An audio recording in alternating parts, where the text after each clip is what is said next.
All right, so this is about learning when is the best time to use graphing, or when is the best time to use that elimination method. All right, if they are both y equals, do you get it? It'll be easy to type them into a grapher. Do you get that those would both graph really easy? So therefore, graphing is a good method for these two. Actually, if they're solved for y like this, it's also a good time to do substitution. Because do you get this could go in where y is? It could go right there. Because y equals that, right? So you could put 2x minus 5 right there. See what I mean? That's called substitution. So this is a good setup for substitution too. But there's a third way you could have used on this one.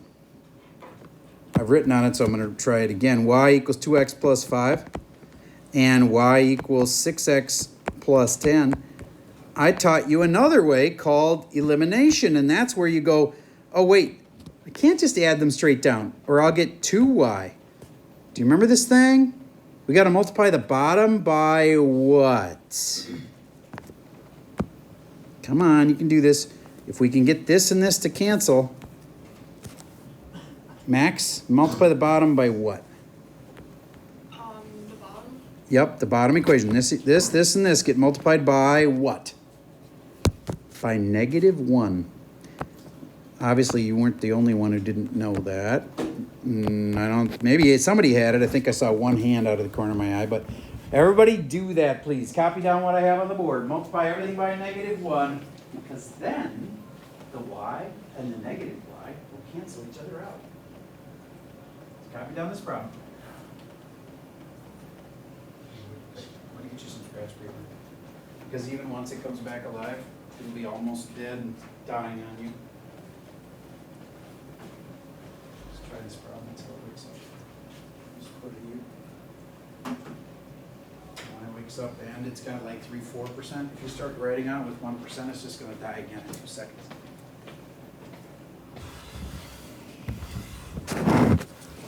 All right. Some people don't like it when y and -y cancel each other out because they're like, well, what do I put there? What do you put there?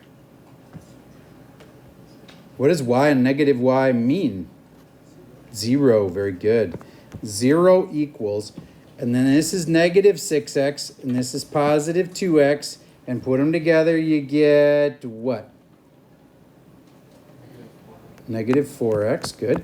And this is -10 and positive 5. What's that make? Yep. And that might look like a weird equation because it has a 0. Oh, scary. But it's not that bad. Add 5 to both sides.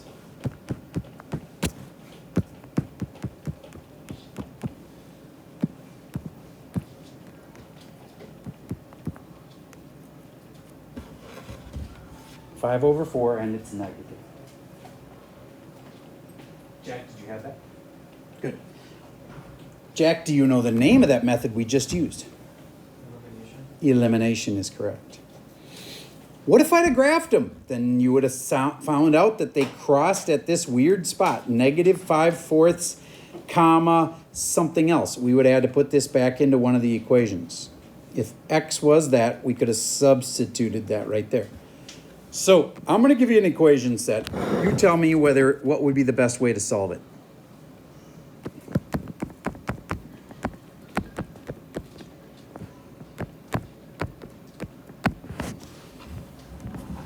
Do you think I should add straight down on this one? Does that look like a good plan? No. So it's not that way. Do you think it's graph? No, because they aren't solved for y. So what's the other way? Substitution. You'd substitute in where x was 5 and you'd put a 5 there. Everybody do it. Finish off that equation and figure out what the answer has to be. It's a fraction. Don't freak.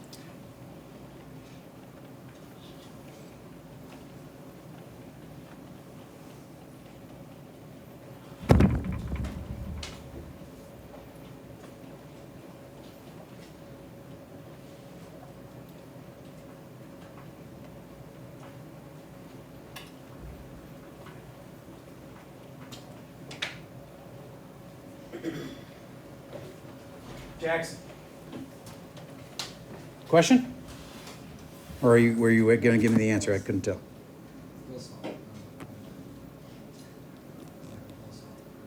You're talking, it's so quiet I can't hear you at all. No, I just had a question. Okay, I'll pause. Okay, I know that when we do ones that involve 0, it is always harder. So 10 plus 3y is 10. Why is that weird? Well, because when you have your 10 plus 3y equals 10, you subtract off 10 and all of a sudden there's 0. And that usually freaks people out. But 0 is a number, and it's okay. And maybe the answer is just 0. When I divide by 3 on both sides, the answer is 0. There we go. How do I know it's right? Because if I put a 0 right there, now I have 10 plus 0 is 10. So it works, and it makes sense to me.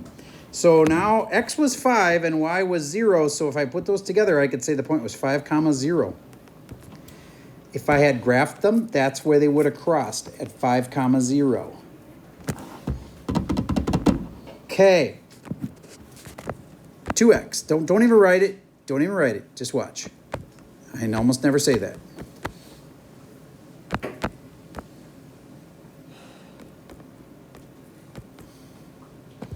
Let me think. 6, 0, 6. There's a system. You could solve it with any of the 3 ways. But which way would be fastest? Would you agree that this would not be a good one to graph? Why? You'd have to be able to tell me why. Why is it not good to graph, Grace? One of them is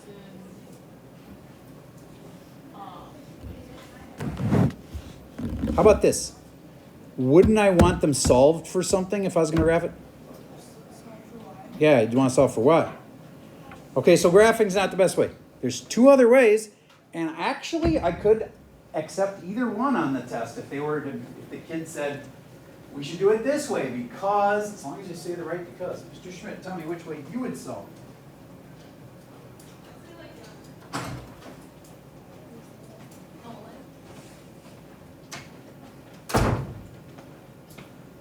Did I say it wrong? Okay, just didn't know, because I used to have a science teacher and his name was actually pronounced Schmid, not Schmidt. All right, so anyway,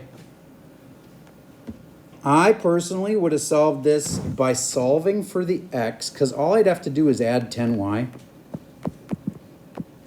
and then it's solved for x. And then I can put that where the x was. That's probably how I would have done it. That's called substitution. But I bet you, Nolan, that you could tell me a better way involving multiplying the bottom by something. You know what we can multiply the bottom by? To make these cancel each other out? -2. If I multiply this by -2, and this by -2, and this by -2, then that's using not substitution, not graphing. What's this one called? Elimination. Because these are going to eliminate. Make sense? Okay. Then the big finish on this is, can you make a system up? What do you need to make a system? You need 2 equations, and you can make them any way you want.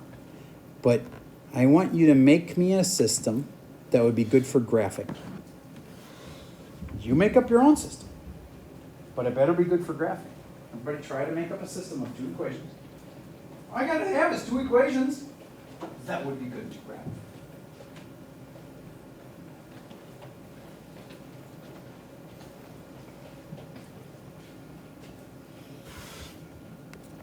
If you had any equation that started with y equals, it's fine. There. That'd be good to graph because they were both solved for y. You could have said anything as long as they were solved for y.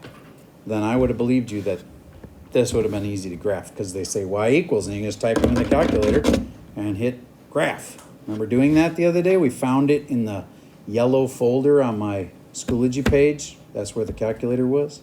It's been a while. In fact, I think it's been long enough that we should probably practice that. So we're going to graph this one to see where they cross. It's not a nice, easy place, but the calculator will be able to find it for us.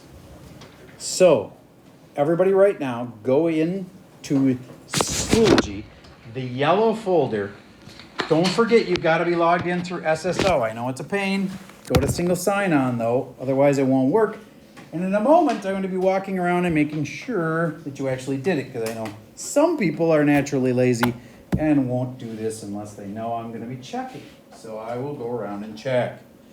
And if you've forgotten how to get in there, ask me and I will help you.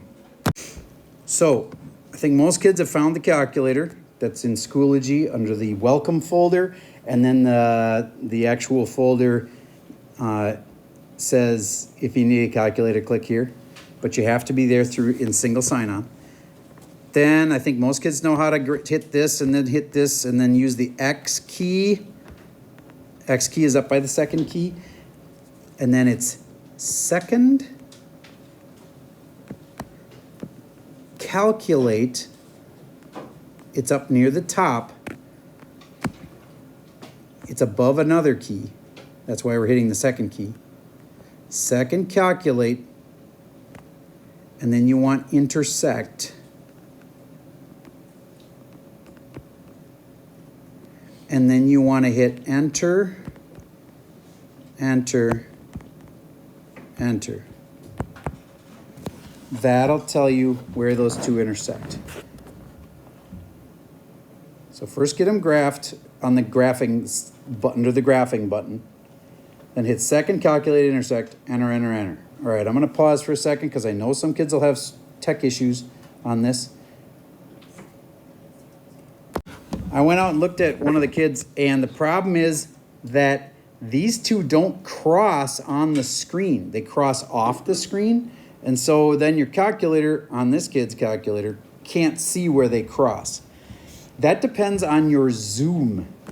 So if you go zoom 6, I think that'll fix it. For anybody who's where they aren't crossing on the screen, you have to hit the zoom 6 to get them to cross on the screen. Did anybody have it so they did cross on the screen? Okay, good. And then you should have been able to get where they intersect. Your little X is I think it's a decimal, isn't it a decimal? No. Is it exact place? Yeah. I got lucky. I got pure luck then. I just made up two numbers and they happen to cross at a lattice point. That's amazing. All right, pause for a second. Come out and check a few more people. Okay, got to almost everybody. Almost everybody's got it. So yay, we have made sure that you remembered how to graph. The whole point of that was to make a system that would graph well. And then I thought, I better remind them how to graph them because you'll need that for the test. Okay, now get to a blank spot on your page and make me another system. This one good for elimination. Hint, line up the X's and the Y's and the numbers. When you make this equation, because you're making any equation you want, make the X's line up under each other and the Y's line up under each other and the numbers line up under each other. Make any system that would solve well with elimination.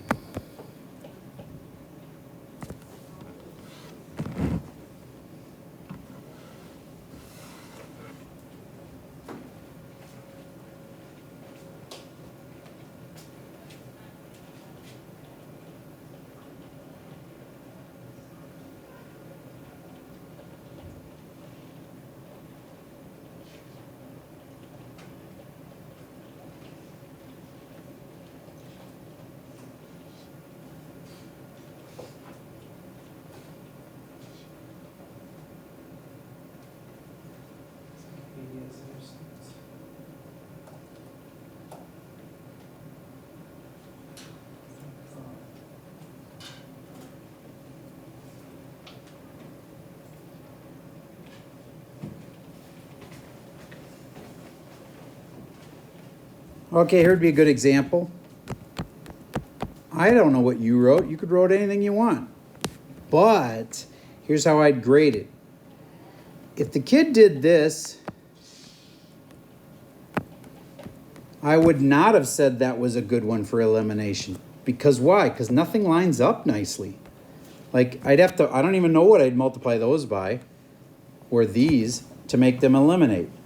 But if the kid put like a 5y under a 5y, I would know, yeah, they can see that these would cancel. So you make it so one of them cancels out easy. How many of you had it set up so that something would cancel out easy? You got that? Understand what I mean? Okay. All right. So on the test, we could absolutely say, make your own system that would work well for, all right, and the trick one is y equals 6x minus 5 and y equals 2x minus 10. That works with all three, but you'd have to explain why. Why does it work well for graphing? Because they're solved for y and it's easy to type in. Why does it work well for elimination? Because you just have to multiply the whole bottom one by a negative. And then these two will eliminate. Why does it work well for substitution? Because if I go and erase these negatives, I know that y is 6x minus 5, so I can put that right here, and elimination goes really fast. 6x minus 5. There. Yeah, that system would work well for all three. That makes sense? You'd have to explain why, though. You can't just make me a system that starts with y equals, unless you can explain why it works for that method. Okay. So, don't solve them. Just look at them.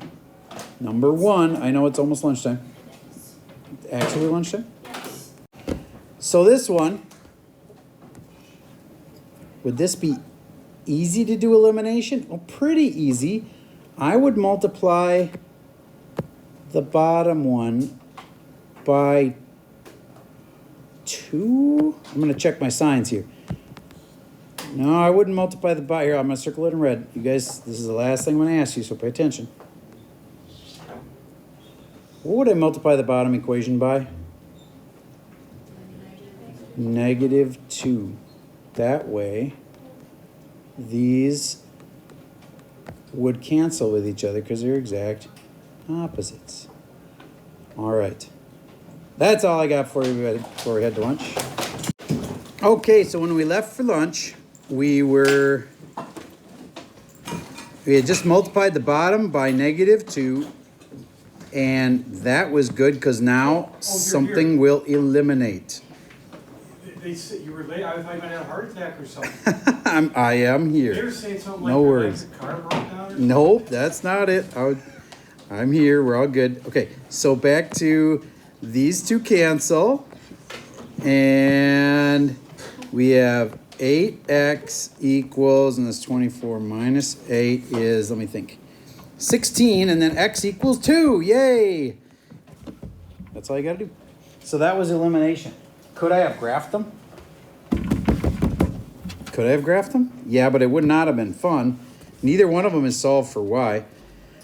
Could I have done substitution? Yeah, but this x here, it would have been hard to solve for, and you'd have to start with solving for x. All right.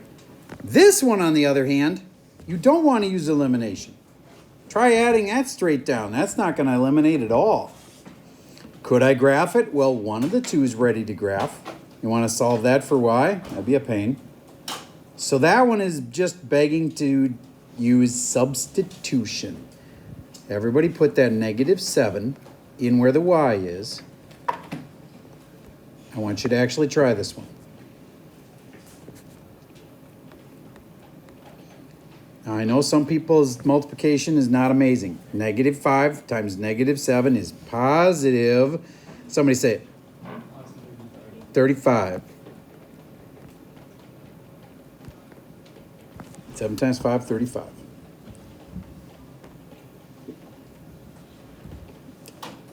Ian K., can you tell me what I do next?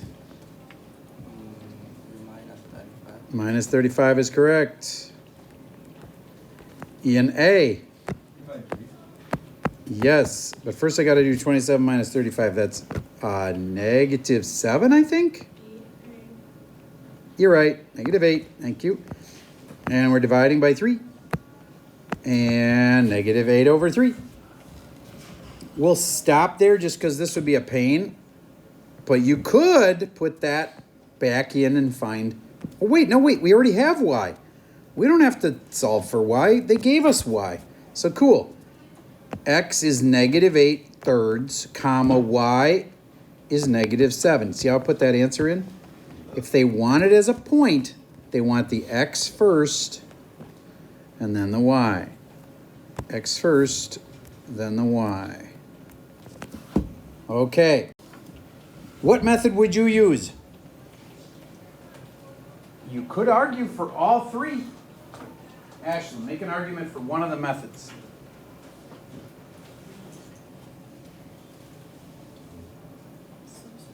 Substitution, because what would go where? Kennedy, can you shut that door over there, please?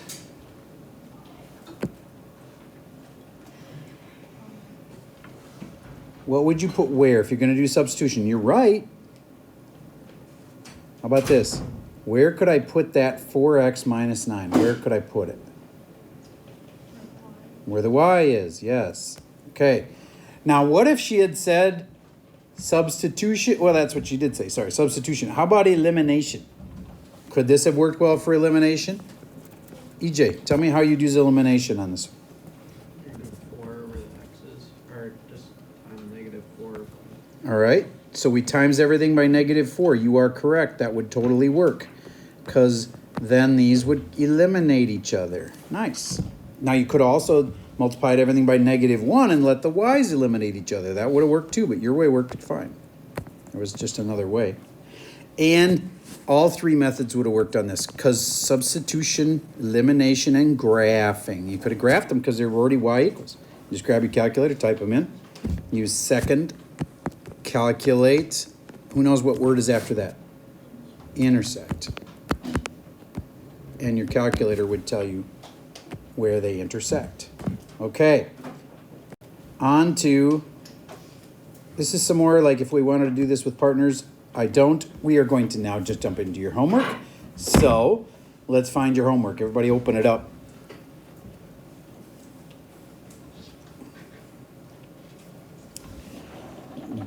Jackson, is it a worksheet or a Schoology quiz?